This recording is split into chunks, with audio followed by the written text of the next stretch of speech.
Perlu diketahui, ulama sudah sepakat. Sepakatnya apa? Dalam berderum itu supaya tidak seperti berderumnya unta. Sepakat semua. Kesepakatan muncul bahwa dalam cara sujud kita dilarang menyerupai sikap unta. Namun munculnya sisipan, hendaklah ia meletakkan kedua tangan sebelum kedua lututnya, menjadi kendala utama dalam memahami pesan Nabi Sallallahu Alaihi Wasallam. Menurut hemat penulis saya, kendala memahami pesan Nabi itu bermuara pada dua hal. Ini masih tertulis dua perkara. Saya ditegur teman, jangan gunakan perkara. Menyelesaikan satu perkara gak mari-mari. Diganti dua hal. Yang pertama, melogikakan sikap unta untuk tidak kita jadikan penyerupaan. Tak janjane unta itu ketika berderum ndulukan lutut atau ndulukan tangan. Itu yang jadi problem. Yang kedua, lahirnya sisipan lain, sama-sama dari Abu Hurairah. Hendaklah ia meletakkan kedua lututnya sebelum meletakkan kedua tangan, sama-sama dari Abu Hurairah. Kalau yang pertama, letakkan tangan terlebih dahulu sebelum lutut. Nah, yang kedua ini malah kebalikannya. Letakkan lutut sebelum tangan. Sehingga ada yang menilai hadis Abu Hurairah dengan redaksi letakkan tanganmu sebelum lutut itu dianggap terbalik, maklub. Ibnu Qayyim Al-Jauziyah dalam bukunya yang terkenal Zadul Ma'ad itu di Khairil Ibad panjang lebar menjelaskan seperti ini. Masalah pertama, realita pemikiran manusia bahwa unta itu ketika berderum justru mendahulukan tangannya, atau istilahnya itu kaki depannya. Ini unik. Biasanya seluruh binatang yang berkaki empat, kalau endoprok itu kaki belakangnya dilipat terlebih dahulu. Sampai saksikan entah kucing, entah anjing, itu kalau endoprok itu mendahulukan kaki belakangnya. Tapi kalau unta enggak. Saya menyaksikan sendiri ketika hendak diderumkan itu, hendak kita naiki itu, yang dilipat itu bukan kaki belakangnya, tapi kaki depannya. Kaki belakangnya masih dalam kondisi tegak. Sehingga Ibnu Qayyim berkata, ini menurut Ibnu Qayyim, sesungguhnya seekor unta ketika berderum dia meletakkan kedua kaki depannya dalam kurung tangan bagi manusia. Sedangkan kedua kaki belakangnya masih dalam kondisi tegak. Saya saksikan begitu ketika menaiki unta ini. Lumayan sekali jepret bayar 5 real. Dapat fotonya, tapi tidak ada lisenya.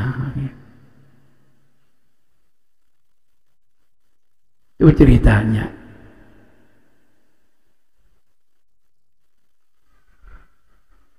Jadi itu kondisi real unta.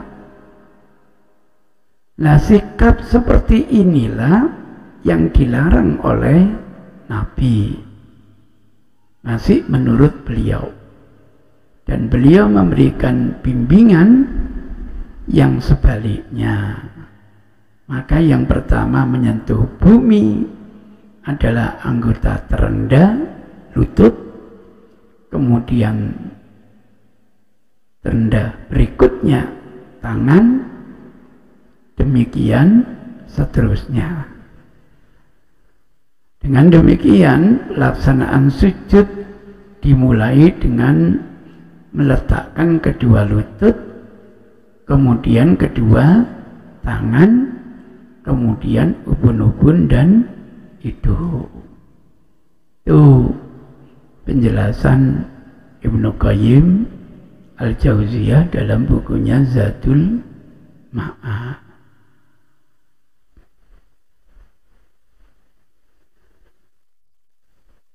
Analogi dua kaki depan unta sama dengan tangan bagi manusia cukup menyulitkan. Jadi tidak ada ceritanya unta punya tangan dan punya kaki. Unta itu ya punya 4 kaki. Itu ceritanya. Karena menurut ulama bahasa, kalau kita lihat kamus manapun yang mengerti tentang bahasa, apalagi kamus khusus hadis, entah gharibul hadis, entah yang namanya Al-Fa'iq, itu menjelaskan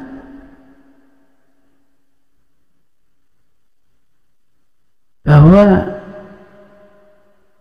ketika unta berderu, dia meletakkan lututnya yang ada di kaki depan terlebih dahulu. Ini menurut ulama bahasa yang mengerti kebahasaan. Jadi unta itu justru meletakkan lutut yang ada di kaki depannya. Nah, karena unta itu terbukti mendahulukan lutut, Anda jangan seperti unta. Kalau gitu dulukan apa? Tangan. Itu kata para pakar. Saya tidak tahu sampean milih yang mana.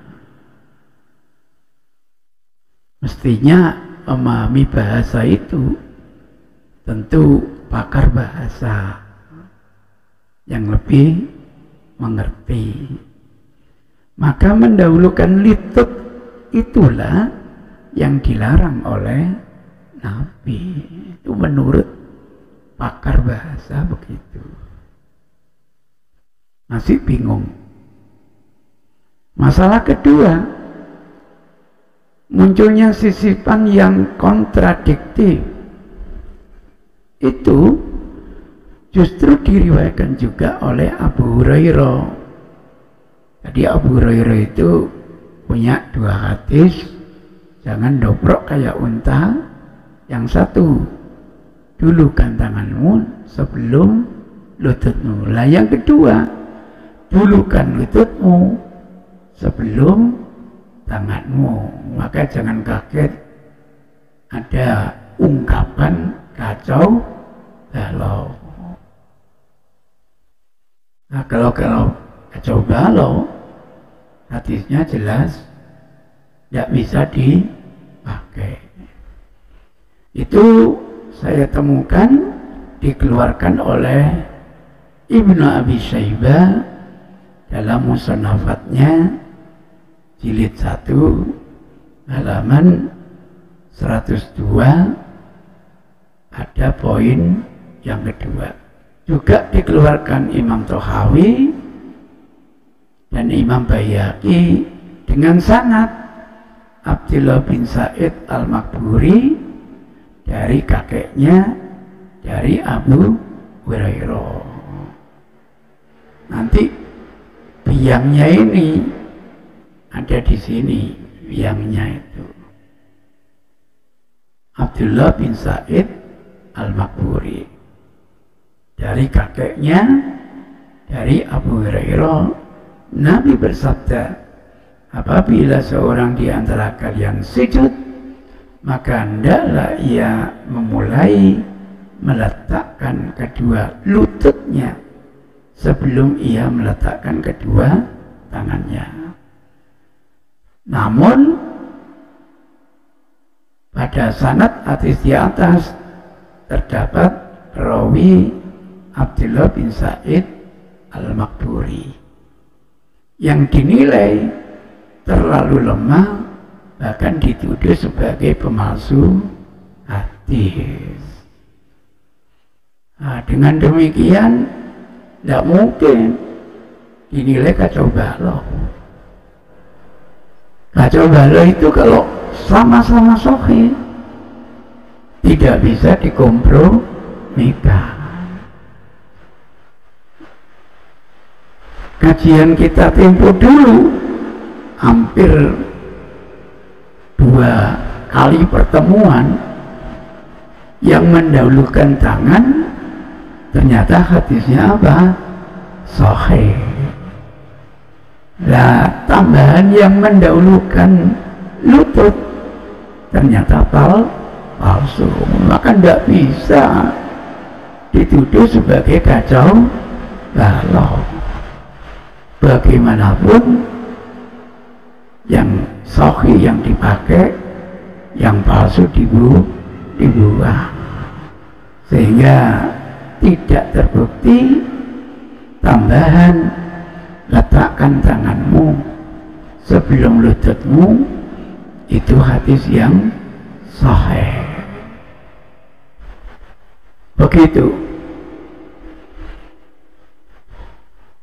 Dengan demikian hadis dengan sisipan itu, letakkan lututmu sebelum tanganmu, statusnya sangat lemah dan tidak dapat dijadikan hujah. Untuk itu Baihaqi selaku kodifikator penyusun buku hadisnya dan Ibnu Hajar dalam kitabnya Fathul Bari menyatakan sanadnya lemah.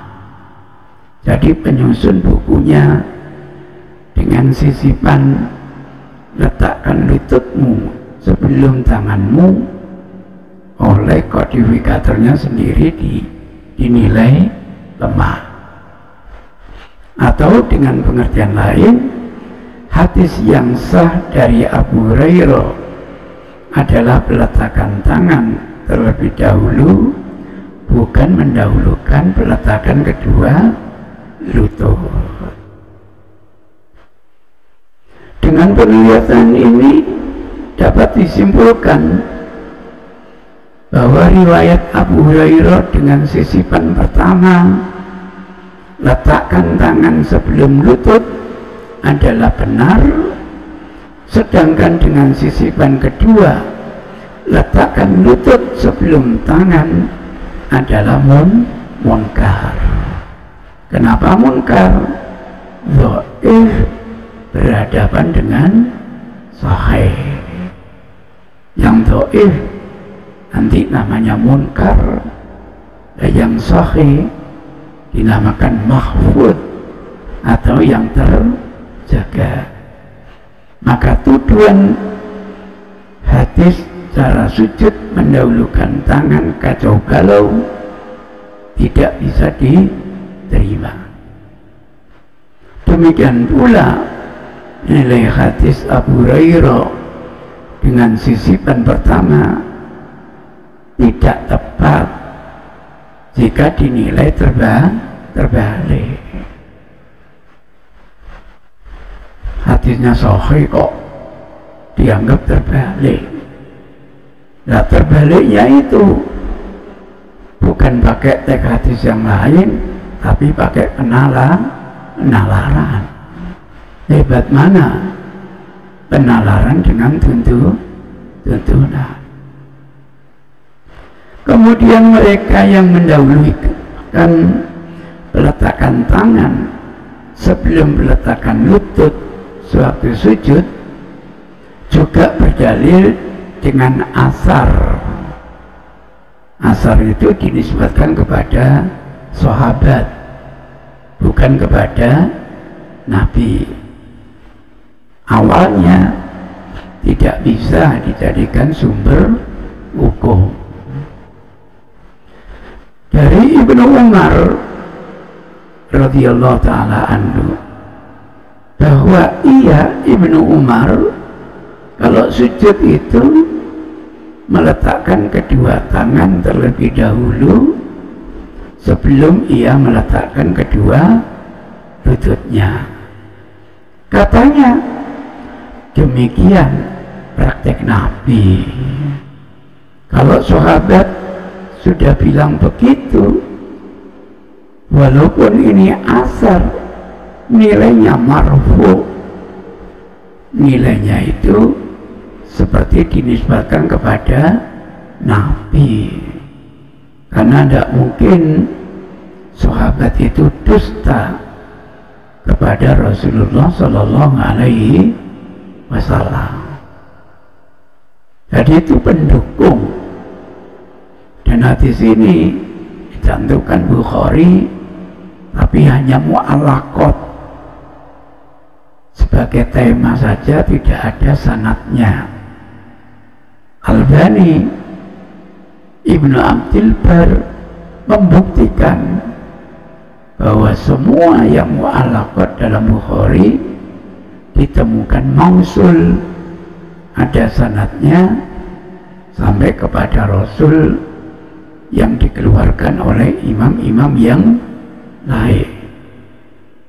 Kalau panjenengan membaca buku saya ringkasan Sahih Bukhari yang diverifikasi oleh Albani, setiap hadis mu'allaq selalu ada sanadnya dari kodifikator yang lain. Lepas apakah sanadnya itu sahih atau sanadnya itu dhaif. Itu gambarannya. Ini hanya sebagai pendukung. Maka jangan kaget kalau teman-teman salafi, walaupun ini asar, nilainya sudah sama dengan hadis. Karena sahabatlah yang paling pintar mewarisi ilmu Rasulullah Sallallahu Alaihi Wasallam. Jujur, saya tidak pernah mendapatkan asar mendahulukan lutut daripada tangan. Nah, dengan paparan seperti ini, saya tidak tahu sampean mendahulukan apa nanti ketika sujud.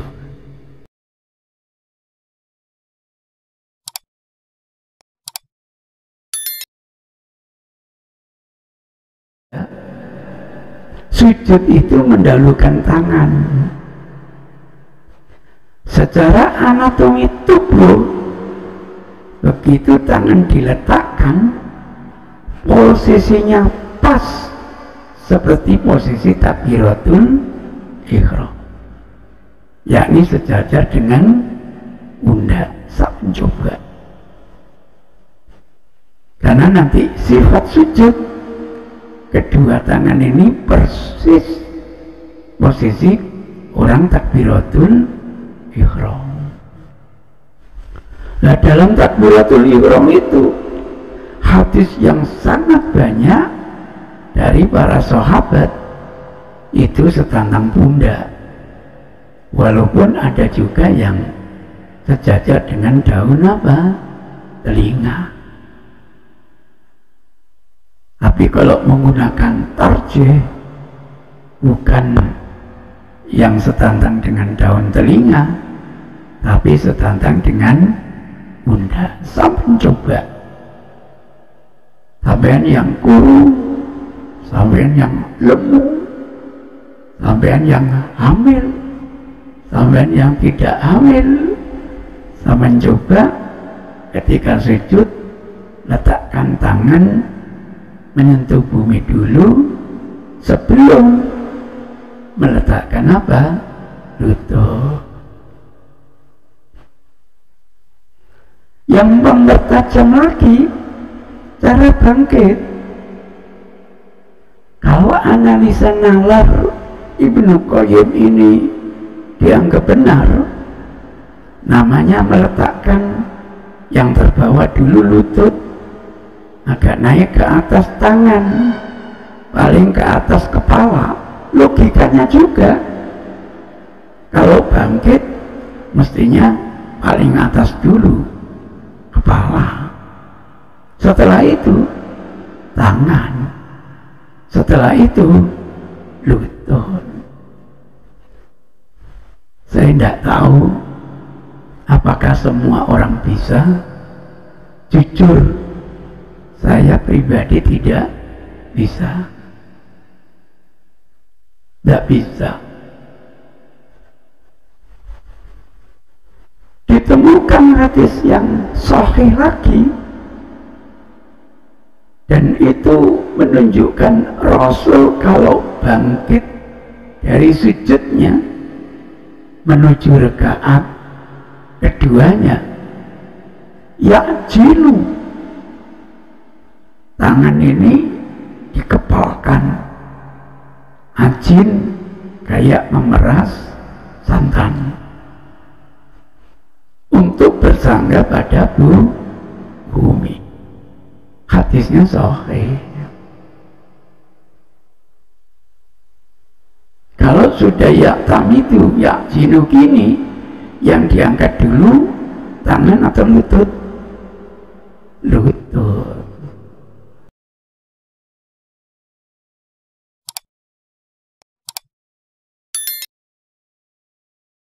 Tajam, saya datangkan berbagai lampiran.